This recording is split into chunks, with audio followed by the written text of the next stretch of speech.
because we have up to 150, 200 guys within that adult male prison.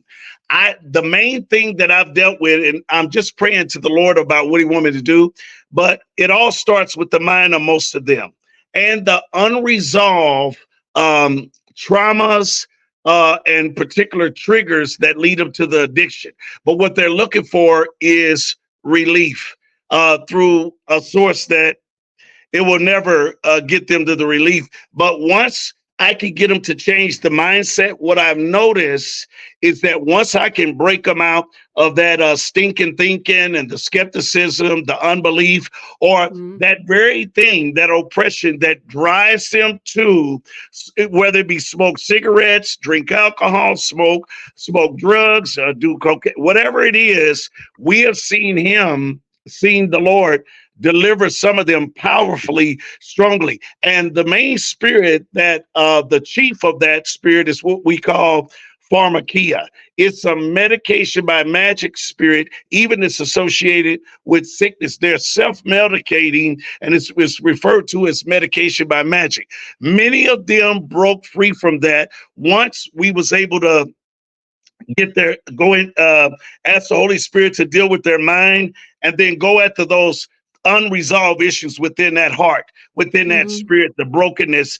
Some of them have been abused. I have seen many of them get break free from being molested and being abused, men and women, young men, young women. I've seen God set them totally free. They were doing acid, taking pills connected to oxycodone, prescription drugs, whatever it is, you name it, Vicodin, they were connected to it. And after that, the next month we came, they were all, it had doubled from in there, because they were all sharing what the Lord did in their lives, and said that they could, they were telling, like, I haven't had no sleep that good in about 10 years. I've been here for a long time, because they still had access some kind of way within there in that system as well. It was sad, but once we dealt with that psychological warfare, that's many a times what you will see that we'll be dealing with.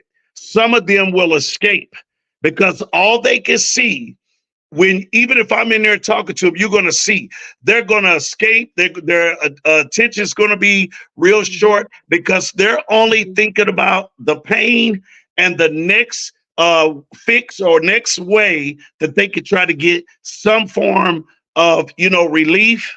But the reality is that even with the alcohol, you're going to have a hangover the next day. The next day, you're going to be dragging, tired, what have you, because you can't sleep when you're doing a lot of this mind-altering drugs and all these things. So, but I've seen God break them free. No matter what the addiction. It was a guy that got addicted to coffee. He would drink it all day. They said, if you don't stop drinking it, your kidneys are going to go. You can't drink coffee all day. You don't even eat any food or drink any water. He was addicted to coffee because he was looking for something, not only just pick him up in the morning. I'm not saying not to drink coffee, but he was looking to get to that place. And the thing that I ran into as well, but they were trying to get to the same place when they first did the drugs. And this is how the devil does. When they first do whatever drug it is, it fries their mind and messes their mind up. So they continue searching for that same high to try to get that relief. But there is one through the power of the Holy Spirit that does not give you a hangover. You're not tired. You're not lethargic. You're not hallucinating. You're not throwing up. You can eat some food the next day and you're in your right mind. Once the Holy Spirit deals with you and they yield. The biggest problem is them yielding and say, hey, listen, I have a problem. That's the other thing. Most of them won't acknowledge that they have a problem because it's been normal behavior. They self-medicate that pain. They keep self-medicating, hoping to get the relief that can only be found from deliverance. Now, it's not demons all the time either.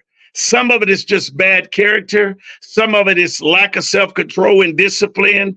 And so even if we engage, we'll get the demons, but it's up to them now to deal with the self-control, discipline, having discipline, make better decisions. Because within that, when we talk about deliverance, Pastor Lisa, the person has free will. Outside of anything we can do, they can yield to it, but after that, they have free will, and it has to be maintained. You can't go say, I'm going to cast out, this demon, this bad character just need to be driven out. We got with the demons that's causing it, but now you have to change some things. You have to change the character. You have to become disciplined. All right. After we engage, you have to become disciplined. You have to possess self-control. Because even in life itself, every person that's in this earth, there is a thought or something that comes, all right, or something that you have to deal with. So guess what? It's a decision, a choice, and then circumstances, whatever you decide. Mm-hmm. Well, give me an example of just ministering like on a day-to-day basis or someone coming in. One of your favorite ministries where someone was set free from bondages or addictions.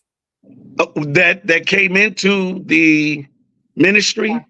Yeah. Well, 2 weeks ago, a guy was really struggling with using TCH, gummies, and smoking.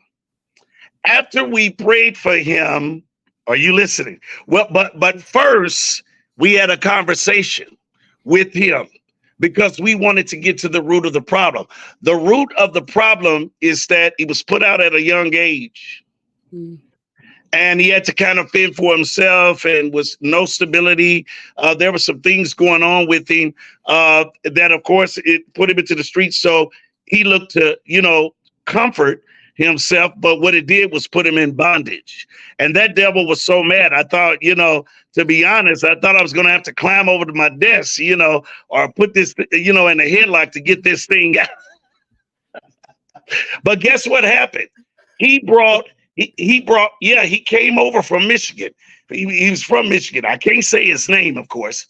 Yeah. He brought all the drug paraphernalia, cigarettes in, and threw it all on the altar.